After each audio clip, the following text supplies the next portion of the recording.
नमस्कार मित्रांनो. आत्ता या क्षणी कसे आहात? आपण आज 2026 या वर्षात जगतोय. सगळं काही सुपरफास्ट आहे. आपल्या हातातल्या स्क्रीनवर जगाच्या बातम्या आहेत. पण या सगळ्यात आपण स्वतःला कुठेतरी हरवून बसलोय.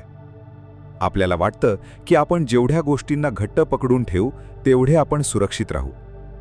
पण सत्य काय आहे? सत्य हे आहे की तुम्ही ज्या गोष्टीला सर्वात घट्ट पकडून ठेवता तीच गोष्ट तुम्हाला सर्वात जास्त दुःख देते. मित्रांनो, आज या एपिसोडमध्ये आपण एका अत्यंत जिव्हाळ्याच्या पण तितक्याच कठीण विषयावर बोलणार आहोत.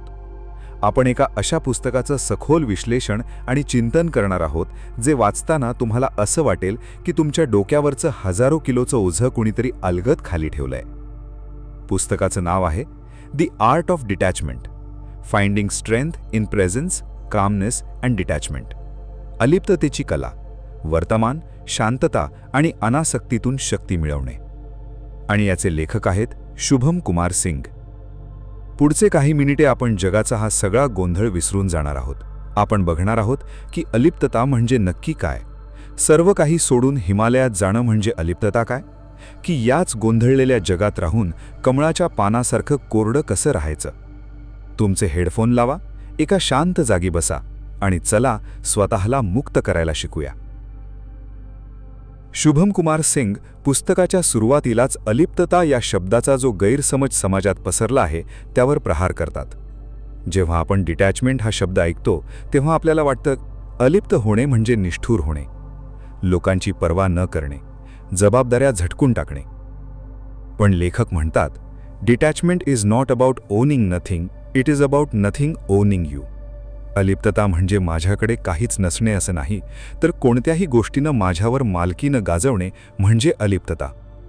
विचार करा, तुम्ही तुमच्या कुटुंबावर प्रचंड प्रेम करता. तुम्ही त्यांच्यासाठी रात्रंदिवस कष्ट करता.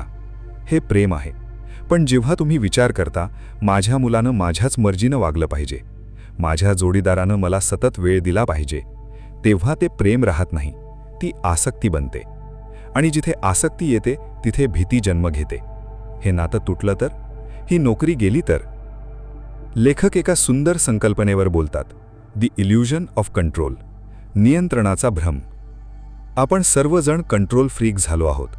मला माझं भविष्य कंट्रोल करायचंय, मला लोकांचं वागणं कंट्रोल करायचंय. पण अलिप्तता आपल्याला शिकवते की या अथांग विश्वात तुमच्या हातात फक्त आणि फक्त तुमचं स्वतःचं वागणं आणि तुमचा प्रतिसाद आहे. जेव्हा तुम्ही हे मान्य करता की मी सगळं काही कंट्रोल करू शकत नाही, तेव्हा तुम्ही खऱ्या अर्थानं डिटॅच होता. अलिप्तता म्हणजे संन्यास नव्हे.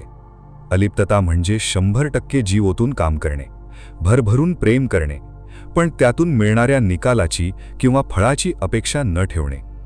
हेच तर भगवान श्रीकृष्णांनी गीतेत सांगितलं होतं. शुभम कुमार सिंग यांनी हेच प्राचीन तत्वज्ञान आजच्या आधुनिक ताणतणावानं भरलेल्या भाषेमध्ये डिकोड केलं आहे. आता आपण या पुस्तकाच्या दुसऱ्या महत्त्वाच्या स्तंभाकडे वळत आहोत. शीर्षकातला दुसरा शब्द आहे प्रेझेन्स, म्हणजे वर्तमान काळात उपस्थित असणे. तुम्ही कधी नोटीस केलंय?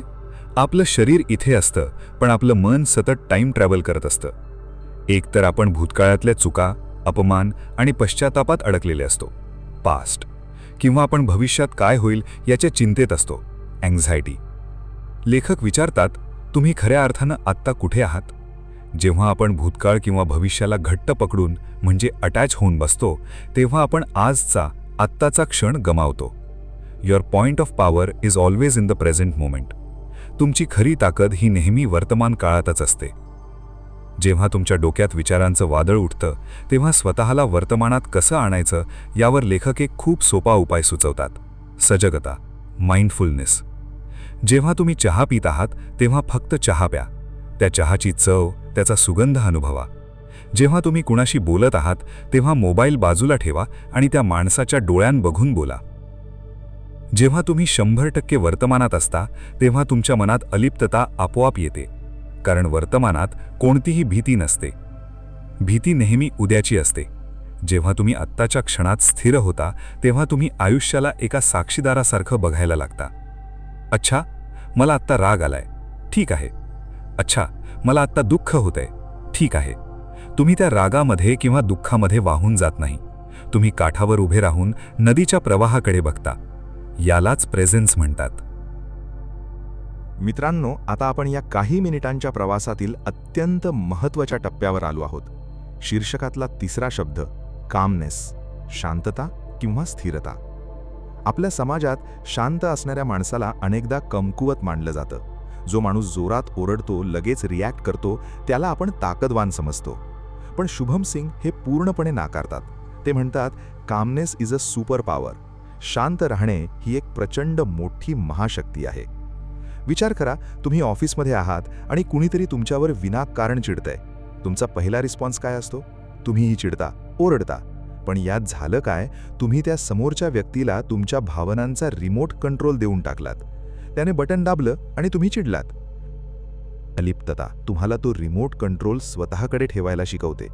लेखक म्हणतात, उद्दीपन आणि प्रतिक्रिया याच्यामध्ये एक छोटीशी पोकळी असते. कुणीतरी शिवी दिली आणि तुम्ही उत्तर दिलं. या दोन गोष्टींच्या मध्ये जो पॉज आहे, तिथे तुमची खरी ताकद दडली आहे. शांत माणूस काय करतो? तो रिॲक्ट करत नाही, तो रिस्पॉन्ड करतो. तो स्वतःला सांगतो, हा माणूस चिडलाय कारण तो आतून दुःखी आहे. याच्या रागाशी माझा काहीही संबंध नाही. मी याच्या रागाला माझ्या आत प्रवेश करू देणार नाही. ही जी मानसिक भिंत आहे, बाउंड्री आहे, तीच म्हणजे अलिप्तता. जेव्हा तुम्ही शांत राहता तेव्हा तुम्ही आयुष्यातील वादळांना जास्त चांगल्या प्रकारे हाताळू शकता. जसं समुद्राच्या वरच्या पृष्ठभागावर कितीही मोठी वादळं आली, लाटा उसळल्या, तरी समुद्राचा तळ, the depth of the ocean, नेहमी अतिशय शांत असतो. शुभम सिंग यांचं हे पुस्तक तुम्हाला तुमच्या त्या मनाच्या तळापर्यंत पोहोचायला मदत करतं.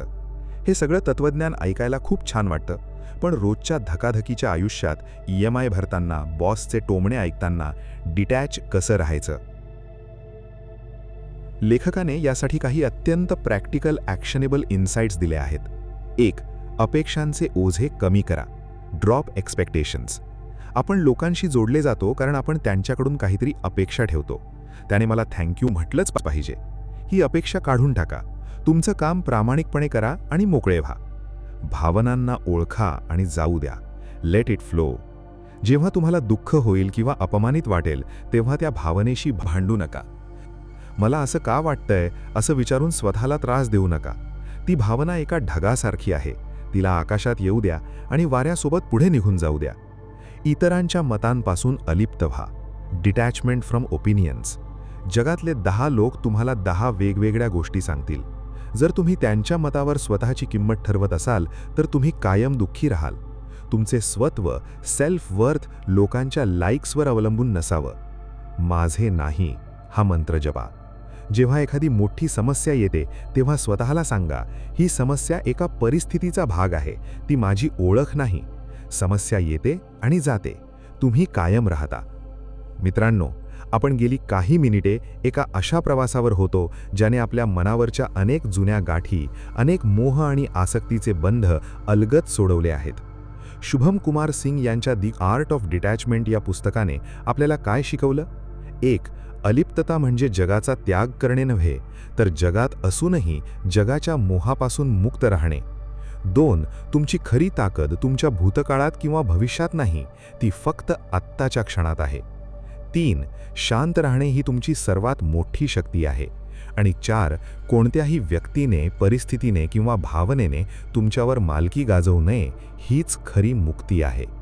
मित्रांनो, आज रात्री झोपताना एक छोटासा प्रयोग नक्की करा. तुमचे दोन्ही हात छातीवर ठेवा, डोळे मिटा आणि पूर्ण श्रद्धेने स्वतःला सांगा, मी माझ्या भूतकाळापासून मुक्त आहे. मी लोकांच्या अपेक्षांपासून मुक्त आहे. मी शांत आहे. मी स्थिर आहे आणि मी एका कमळाच्या पानासारखा अलिप्त आहे. हा एक विचारच तुम्हाला अशी शांत झोप देईल जी तुम्हाला गेल्या अनेक महिन्यांत लागलेली नाही. तुम्ही तुमचा अतिशय मौल्यवान वेळ या पॉडकास्टला दिलात त्याबद्दल अत्यंत आभारी आहे.